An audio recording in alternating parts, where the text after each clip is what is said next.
दिल्ली के विवेक विहार में बीती रात सिलेंडर फटने शुरू हुए तो आसपास के लोगों में दहशत फैल गई। दरअसल विवेक विहार में बेबी केयर सेंटर में आग लग गई।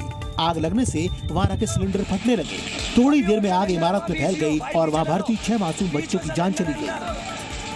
शायद आग बिजली के पोल से या बिजली की वजह से लगी और वहीं पे आसपास जो थे ऑक्सीजन के सिलेंडर रखे तो सिलेंडर में ब्लास्ट हुआ और इससे आग फैल गई। और यही रीजन है कि एकदम जो है आग इतनी बड़ी हो गई because of blast in cylinder. हादसे के बाद परिजन अपने मासूम बच्चों की तलाश में भटकते रहे। कुछ माँ बाप की तो पहली संतान थी जिनकी हादसे में मौत हो गई। आग लग गई है, क्या कह रहे हैं? कुछ नहीं बताया, भागे मिले ही नहीं है। हमें तो खुद मीडिया वालों से पता चली है, न्यूज में पता चली है, हमें तो पता ही नहीं चला। हम फोन कर रहे हैं, पता ही नहीं, हमें पता नहीं है ना। कह रहे न्यूज में आया कि पुलिस वाले लेके गए बच्चे, 6 बच्चे निकाल के। उधर दिल्ली के कृष्णा नगर में एक इमारत में लगी आग की वजह से 3 लोगों की जान चली गई। बताया जा रहा है कि इमारत में इलेक्ट्रिक स्कूटी चार्ज करते समय धमाका हुआ जिसकी वजह से यह भीषण हादसा हुआ। दिल्ली के कृष्णा नगर इलाके में एक बिल्डिंग में आग लगने से 3 लोगों की मौत हो गई। इस हादसे में 10 लोग घायल भी हुए हैं। स्थानीय लोगों के मुताबिक बिल्डिंग के ग्राउंड फ्लोर पार्किंग में इलेक्ट्रॉनिक स्कूटी चार्ज करने के दौरान यह हादसा हुआ। शोर शराबे की आवाज आई तो उठ के देखा बाहर तो हमारे सामने जो फ्लैट में आंटी रहती थी वो चिल्ला रही थी, लेकिन समझ में नहीं आया क्या हुआ। फिर पास जाके देखा तो पता लगा कि उनके घर में आग लगी हुई है। आग लगने के बाद दमकल की कई गाड़ियां मौके पर पहुंची और आग पर काबू पाया। करीब 100 गज की इमारत में 10 फ्लैट्स बने हुए हैं जिसमें से 8 फ्लैट्स में परिवार रह रहे हैं। दिल्ली पुलिस के जवानों ने घायल लोगों को अस्पताल पहुंचाया। बिजली की मीटर से शायद आग स्टार्ट हुई। वहाँ पे 11 गाड़ियाँ खड़ी हुई थी, उन गाड़ियों में आग लगी। एक ही जीना था और घर में धुआं मर गया। 12 आदमियों को बचाया गया, 2 डेथ भी हो गई। ट्रैफिक वाला प्रॉब्लम नहीं हुआ इस बार क्योंकि रात का टाइम था तो सभी लोग जल्दी से पहुँच गए। उधर राजकोट में गेमिंग जोन में हुई लापरवाही की वजह से 28 लोगों की मौत हो गई। एसआईटी का गठन कर मामले की जांच तो की जा रही है, लेकिन इन 28 मौतों का गुनहगार कौन है, इसका जवाब कौन देगा? गुजरात के राजकोट में गेमिंग जोन डेथ जोन बन गया। गेमिंग जोन में आग लगने से 28 लोगों की मौत हो गई जिसमें 12 बच्चे शामिल हैं। दरअसल शनिवार होने की वजह से गेमिंग जोन में काफी भीड़ थी, तभी अचानक वहां रखे सामानों में आग लग गई। लोगों को भागने का भी मौका नहीं मिला और बड़ा हादसा हो गया। सरकार ने घटना की जांच के लिए एसआईटी का गठन कर दिया है। उसकी पूरी इंक्वायरी के लिए शीट जो बनाई है उसमें हमारे साथ डायरेक्टर एफएसएल संघवी साहब, मैं, फायर के कुछ ऑफिसर, उन सबकी एक शीट है जो अभी शुरू से काम करेगी। शुरुआती जांच में पता चला है कि आग गैर जिम्मेदाराना वेंडिंग के कारण हुई। गेम जोन के मैदान में गो कार्टिंग रेसिंग के लिए 800 से ज्यादा टायर रखे गए थे। सीएम भूपेंद्र पटेल भी आज मौके पर पहुंचे। बाद में उन्होंने अस्पताल में घायलों से मुलाकात की। उनके साथ गृह मंत्री हर्ष सांघवी भी मौजूद थे। फिलहाल गेमिंग जोन के संचालक और मैनेजर को गिरफ्तार कर लिया गया है।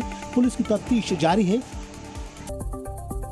बांग्लादेश के सांसद अनवारुल अजीम हत्याकांड में कई चौंकाने वाले खुलासे हो रहे हैं। आरोपी कसाई से पूछताछ में पता चला कि हत्या वाले दिन लाश शाम तक उसी कमरे में पड़ी रही। रात में शव को बाथरूम में ले जाया गया और उसके बाद प्लास्टिक बिछाकर शरीर के टुकड़े किए गए। आरोपी ने मर्डर करने के साथ शराब भी पी। पूरी रात शव को काटने का काम किया गया। कमरे में खून के निशान न दिखे इसके लिए भारी मात्रा में रुई लाकर रखी गई थी ताकि खून को साफ किया जा सके। खून के निशान दिख न जाए इसके लिए एसिड से फ्लोर को भी साफ किया गया और उसके बाद ब्लीचिंग पाउडर छिड़क दिया गया। जांच करने वाली टीम का अनुमान है कि शव के छोटे छोटे टुकड़े होने की वजह से उन्हें ढूंढ पाना बेहद मुश्किल है। ये भी अनुमान लगाया जा रहा है कि सिर को किसी और जगह फेंका गया है। दूसरी ओर बांग्लादेश के सांसद के शव की तलाश आज भी जारी है। शव के टुकड़ों की बरामदगी के लिए 4 गोताखोरों को बागजोला नहर में उतारा गया है। जांच दल के सदस्य पिछले 4 दिन से बागजोला नहर में शव की खोज कर रहे हैं। सीआईडी और भांगर काशीपुर पुलिस मौके पर है। अगली खबर नासिक से है, जहां नामी ज्वेलर्स के यहां छापेमारी में आयकर विभाग को भारी मात्रा में नकदी मिली है। रेड में 26 करोड़ की नकदी और 90 करोड़ की बेहिसाब संपत्ति का पता चला है। नासिक में आयकर विभाग की छापेमारी में 26 करोड़ की नकदी और 90 करोड़ की बेहिसाब संपत्ति का पता चला है। आयकर विभाग की टीम पिछले 2 दिनों से नासिक शहर के सर्राफा व्यापारियों के यहाँ छापेमारी कर रही है। कनाडा कॉर्नर इलाके में एक ज्वेलर्स की दुकान, साथ ही उसके आवास और दूसरे ठिकानों पर आयकर अधिकारियों ने करीब 30 घंटे तक जांच की। नासिक, नागपुर, जलगांव की टीमों ने 50 अधिकारियों के साथ छापा मारा। इस छापेमारी में आयकर विभाग के अधिकारियों ने बंगले में फर्नीचर तोड़कर नोट जब्त किए। आयकर विभाग ने सोराणा ज्वेलर्स के परिवार के साथ साथ उनके रियल एस्टेट दफ्तर पर भी छापा मारा। वहीं राका कॉलोनी में ज्वेलर्स के आलीशान बंगले पर भी रेड की गई। शहर की अलग अलग जगहों पर ज्वेलर्स के दफ्तर, निजी लॉकर और बैंकों के लॉकर की भी जांच की गई। नासिक में ज्वेलर्स के रिश्तेदारों के घर भी तलाशी ली गई। फिलहाल अभी भी कार्रवाई की जा रही है। फर्नीचर और दीवारों से नकदी मिल रही है। भारी मात्रा में नकदी मिलने से आयकर विभाग की टीम भी हैरान है। लोकसभा चुनाव के अंतिम चरण के लिए सियासी जंग जारी है। आज मिर्जापुर में पीएम मोदी ने समाजवादी पार्टी पर हमला बोला, तो हिमाचल प्रदेश में कांग्रेस नेता राहुल गांधी ने मोदी सरकार पर निशाना साधा। यूपी के मिर्जापुर में प्रधानमंत्री नरेंद्र मोदी ने केंद्रीय मंत्री अनुप्रिया पटेल के समर्थन में चुनावी जनसभा की। इस मौके पर पीएम ने समाजवादी पार्टी पर जबरदस्त निशाना साधा। पीएम मोदी ने कहा कि समाजवादी पार्टी के शासनकाल में पूर्वांचल को माफिया का सुरक्षित ठिकाना बना दिया गया था। अब यूपी की बीजेपी सरकार में माफिया थर-थर कांप रहा है। इन्होंने पूरे यूपी को, पूर्वांचल को माफिया का सुरक्षित ठिकाना बना दिया था। अब भाजपा सरकार में माफिया थर-थर कांप रहा है। वहीं दूसरी ओर कांग्रेस नेता राहुल गांधी ने हिमाचल प्रदेश के नाहन की चुनावी रैली में कहा कि कांग्रेस की सरकार बनने पर गरीब महिलाओं को हर महीने 8,500 रुपए अकाउंट में दिए जाएंगे। 5 जुलाई को करोड़ों महिलाओं के बैंक अकाउंट में 8,500 रुपए आपको मिलेगा। चक्रवाती तूफान रेमल को लेकर पश्चिम बंगाल में अलर्ट जारी कर दिया गया है। रेमल तूफान के आज रात बंगाल तट से टकराने की आशंका है।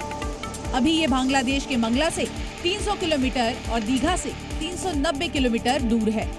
आज रात ये बांग्लादेश और पश्चिम बंगाल तट पर 110 से 120 किलोमीटर की तेजी से टकराएगा। मौसम विभाग ने चक्रवाती तूफान को लेकर 26 और 27 मई को पश्चिम बंगाल और ओडिशा के तटीय इलाकों में भारी बारिश की चेतावनी भी जारी की है। लैंडफॉल का समय नजदीक आएगा, उतना ही यहाँ पे प्रकृति अपनी तबाही दिखाना शुरू कर देगा। तो इसलिए प्रशासन अलर्ट है, माइकिंग जारी है। फिशरमैन का समुद्री किनारे में अभी फिशिंग करना बिल्कुल मना है। वहीं तूफान की वजह से कोलकाता हवाई अड्डा से सोमवार सुबह 9 बजे तक कोई भी उड़ान रवाना नहीं होगी। एहतियात के तौर पर सभी घरेलू और अंतर्राष्ट्रीय उड़ानों को निलंबित कर दिया गया है।